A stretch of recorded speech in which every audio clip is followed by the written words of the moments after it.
पूरे पंजाब में और पाकिस्तान में इस कदर महंगाई हो चुकी है कि लोग अपना रोजगार कमाने के लिए फुटपाथ पर बैठे हुए हैं। आखिर इधर बैठने का इनका मकसद क्या है? हमारे कुछ रेस्टोरेंट्स हैं हमारे करीब हैं, तो हमें यानी कि ऑर्डर ना बहुत जल्दी इधर डिलीवर हो जाते हैं। अच्छा, किस तरह आपको ऑर्डर मिलता है? इतने लोग अब बैठे हुए हैं, क्या खुद ही कोई अगर कोई रेस्टोरेंट है वो खुद ही आपको साइन करता है ऑर्डर, या टेक करना पड़ता है? क्या तरीका? 5 किलोमीटर दूर लंबी राइड है, आपने ऑर्डर उधर डिलीवर करना है, कितने पैसे बचे? इतना अगर आप टारगेट अचीव कर लें, 15 ऑर्डर आप डेली के कर लेते हैं, तो कितना आपको बेनिफिट हो जाता है? जब आप डिलीवर करने जाते हैं फूड, क्या मुश्किलात होती है? हम अपनी कोशिश फुल करते हैं, कस्टमर हमारे से ना सेटिस्फाई रहे। हमारे पास कोई जॉब नहीं है पार्ट टाइम की, कोई कुछ नहीं है, यही हमारा काम है। हमने करना है, फुल टाइम करना है, अपना घर भी चलाना है, अपने बच्चों को भी खिलाना है। तकरीबन दोपहर को 12-1 बजे से काम पर आते हैं, सुबह 5-6 बजे तक ये काम करते हैं।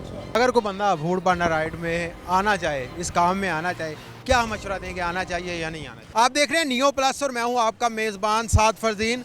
पूरे पंजाब में और पाकिस्तान में इस कदर महंगाई हो चुकी है कि लोग अपना रोज़गार कमाने के लिए फुटपाथ पर बैठे हुए हैं। यहाँ पर आपको लातादाद फूड पांडा राइडर मिलेंगे, फूड पांडा डिलीवरी करने वाले मिलेंगे। कलमा चौक पर जब भी आप आएँ आपको एक लंबी कतार नज़र आएगी। तो इनसे जानते हैं इनको ज़िंदगी में क्या मुश्किलात पेश आती हैं और दिन में ये कितना रोज़गार कमा लेते हैं। आखिर इधर बैठने का इनका मकसद क्या है, आइए इनकी कहानी इनकी ज़ुबानी जानते हैं।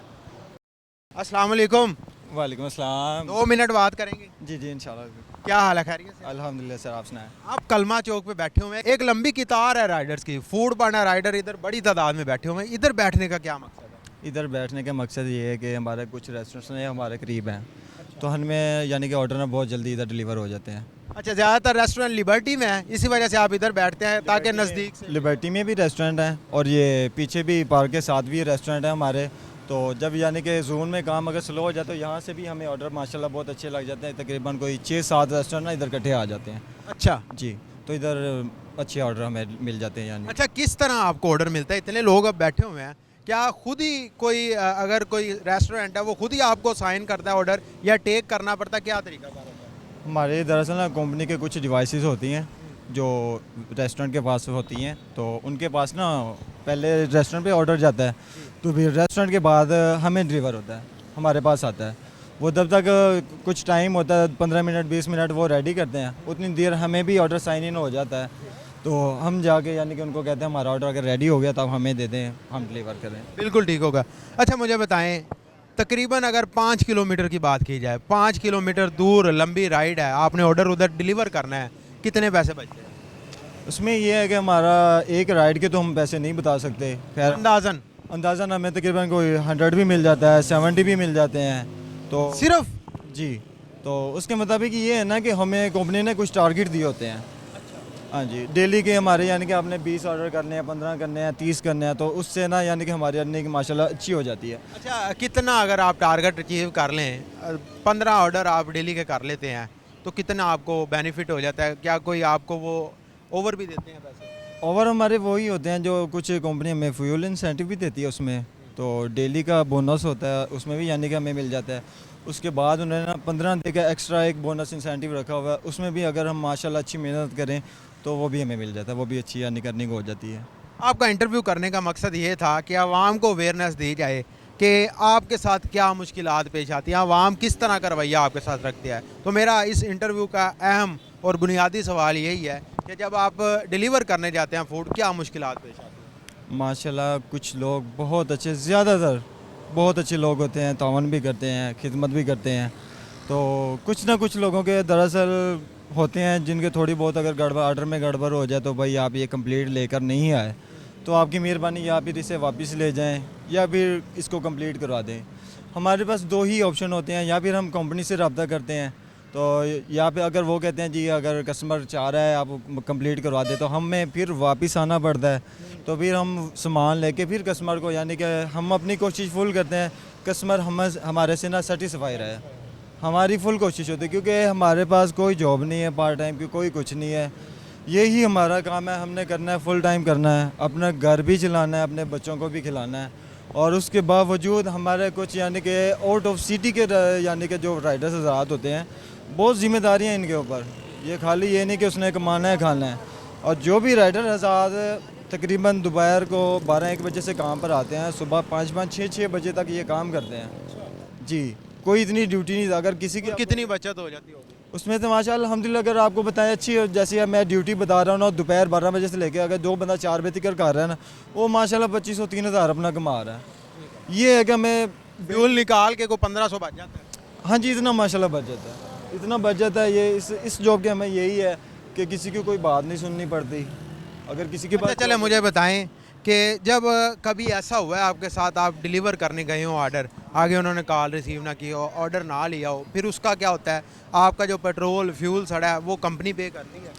कुछ ऑर्डर जो ज़्यादा दूर होते हैं ना, मैक्सिमम 4-5 किलोमीटर पे हो गया, हम कंपनी से रब्ता करते हैं, कस्टमर से हमारा रब्ता नहीं हो रहा, तो वो कहते हैं 10 मिनट का हमारे पास टाइम होता है। 10 मिनट के बाद ना, तो अगर कस्टमर से फिर भी रब्ता नहीं होता तो कंपनी ना ऑटोमेटिक ऑर्डर वो कैंसिल कर देती है। हम कहते हैं कि कस्टमर से कोई रब्ता नहीं है, हाउस नंबर मेंशन नहीं है, कोई रब्ता नहीं है, तो फिर वो ऑटोमेटिकली कैंसिल कर देते हैं। जहाँ से हमने रिसीव किया है, मेन के जॉनी जुगनू से रिसीव किया है, हमने उनको ही वापस आके पिक्चर लेके उनको जमा करवा देते हैं। और आपके जो पैसे थे? जो हमारे पैसे हैं कुछ, यानी कि अगर ज़्यादा फासला है तो उस डिलीवरी चार्जेस अगर 100 रुपीज़ हमें मिले हैं, वो कैंसिल के बावजूद भी हमें 100 रुपीज़ मिल जाते हैं। वो कंपनी दे देती है? जी, कंपनी हमें दे देती है। चले ये तो बेहतर है। अगर कोई बंदा फूड पांडा राइड में आना चाहे, इस काम में आना चाहे, क्या मशवरा देंगे, आना चाहिए या नहीं आना चाहिए? जी जी बिल्कुल। अगर एक पहली बात तो ये, कोई सरकारी जॉब पढ़े लिखे अनपढ़ को हमें नहीं देता, पढ़े लिखे के बहुत मुश्किल है।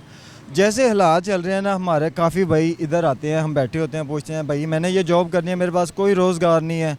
और दूसरी बात, मैंने अपने ही रेफरेंस से तकरीबन को 6-7 बंदे ऐड करवाए हैं, बुज़ुर्ग बंदे ऐड करवाए हैं। भाई मेरी बेटी हैं, मेरा घर का सर्किट बहुत पीछे, बहुत मुश्किल हो रहा है, तो मैंने अपने खुद ये गुलबर्ग में आगे ऑफिस है, मैंने खुद जाके उनको रजिस्टर करवाया, उनको काम कराया। आज वो हमें दुआएं देते हैं, तो वो कह रहे हैं यार ज़्यादा नहीं, किसी के यानी कि मेरे घर का सर्किट तो चल गया ना। खुश हैं इस काम से माशाल्लाह बहुत खुश हैं। पहले अगर मेरे कैमरामैन कैमरा घुमाए तो ये देखें कितने ज़्यादा तादाद में खड़े हुए हैं। ये भी मेरे भाई साथ खड़े हैं। अस्सलाम वालेकुम। वालेकुम अस्सलाम। क्या हाल है आपका? जी अल्लाह का शुक्र है, ठीक ठाक। आप यही काम कर रहे हैं या साथ स्टडी भी कर रहे हैं? नहीं, मैंने अपना काम शुरू किया सेल मैनी का, मसाले वगैरह का, और साथ में पार्ट टाइम के लिए फूड पार्ट टाइम ये भी कर रहे हैं? Part time. ठीक है काम? हाँ ठीक है, काम मेहनत है, लेकिन ये है कि शाम को पैसे बच जाते हैं, दिहाड़ी लग जाती है। सारा दिन मोटरसाइकिल पर बैठना, जिस्म थक नहीं जाता है? जिस्म तो ज़ाहिर है थक जाता है, मेहनत है, मेहनत करेंगे तो पैसे आएंगे ना, मेहनत तो ज़रूरी है ना। तो क्या वजह बन गई इतनी छोटी सी उम्र में? आप तो अभी जवान हो रहे हैं, जाके दोस्तों के साथ घूमे फिरे, इतनी जिम्मेदारियां सर पे पड़ गई। बस सर क्या करें, घर की जिम्मेदारियाँ होती हैं, तो बस इसलिए काम करना पड़ता है। मैंने अकेले कमाने वाले हैं? नहीं, बड़े भाई हैं दो, लेकिन वो उनकी शादी हुआ अलहदा रहते हैं। मैंने मैट्रिक की है और अपना मसालों का काम शुरू किया है मैंने। इस फूड पांडा से काम करके पैसे कमाए हैं, और अब मिसाल ये फूड पांडा कर रहा हूँ पार्ट टाइम। अब पहले करता था फुल टाइम, अब मैं 3-4 घंटे आता हूँ हफ्ते में, 2 दिन 3 दिन इस तरह। इस काम से खुश हैं आप? हाँ, मशवरा क्या देना चाहेंगे? मशवरा यही है कि अगर कोई मेहनत करने वाला लड़का है ना, उसके लिए तो बेस्ट है ये काम, वो तो पैसे कमा सकता है। अगर जो है दूसरा नहीं काम करने वाला, वो तो नहीं करेगा, जाहिर है। जो मेहनती लड़का वो इस काम में आके पैसे कमा सकता है, 15-20 हज़ार रुपये हफ्ता निकाल सकता है। हफ्ते का 15-20? हाँ, 15,000 रुपये निकल आता है, अगर काम करने वाला लड़का होगा जो 12-13 घंटे प्रॉपर ड्यूटी देगा। जी, 12-13 घंटे ड्यूटी देनी पड़ेगी फिर निकलेगा? जी जी बिल्कुल, 12-13 घंटे ड्यूटी, ये तो लाजम है ना। अच्छा, कंपनी क्या क्या चीज़ें रिक्वायर करती हैं जब आपने रजिस्टर? जब हायर होने जाते हैं तो एक आईडी कार्ड होना चाहिए, लर्निंग लाइसेंस होना चाहिए, उसके बाद बिजली का बिल होना चाहिए, बस ये 3 रिक्वायरमेंट है, और 2500 रुपया फ़ीस है हायरिंग। कोई भी आए उसको रजिस्टर कर लेते हैं? हाँ, कोई भी हो उसको कर लेते हैं। कभी ऐसा हुआ कि किसी को ना रजिस्टर किया हो? हाँ, जिसको इंग्लिश नहीं पढ़नी आती उसको नहीं करते, बाकी वैसे कर लेते हैं। मतलब जिसकी मैट्रिक है 8 पढ़ा हुआ वो? वो हो जाता है हायर। बिल्कुल ही। ये मेरे पीछे अगर कैमरामैन दिखाएं तो एक बड़ी लंबी कतार है इनकी। ना सिर्फ ये, बल्कि वो रिक्शों के दूसरी साइड भी ये खड़े हुए हैं, और इसी तरह खड़े हुए हैं और अपना ऑर्डर का इंतज़ार कर रहे हैं ये। तो लोगों से यही मशवरा है कि इनकी ज़्यादा से ज़्यादा हेल्प की जाए, ताकि ये जब भी आपको ऑर्डर देने आए इनको टिप दी जाए, ताकि इनका कॉन्फिडेंस और बूस्ट हो और ये इसी काम को जारी रखें और इनकी ज़्यादा आमदन आ सके। ज़ाहिर है इतने लोग इधर खड़े हुए हैं, सिर्फ अपने रोज़गार की खातिर खड़े हुए हैं। इतना आसान नहीं है 12-13 घंटे मोटरसाइकिल पर चलना और चल कर रोज़ी कमाना। अपनी राय से कमेंट सेक्शन में ज़रूर इजहार कीजिएगा। हमें दीजिए इजाज़त। अल्लाह निगहबान।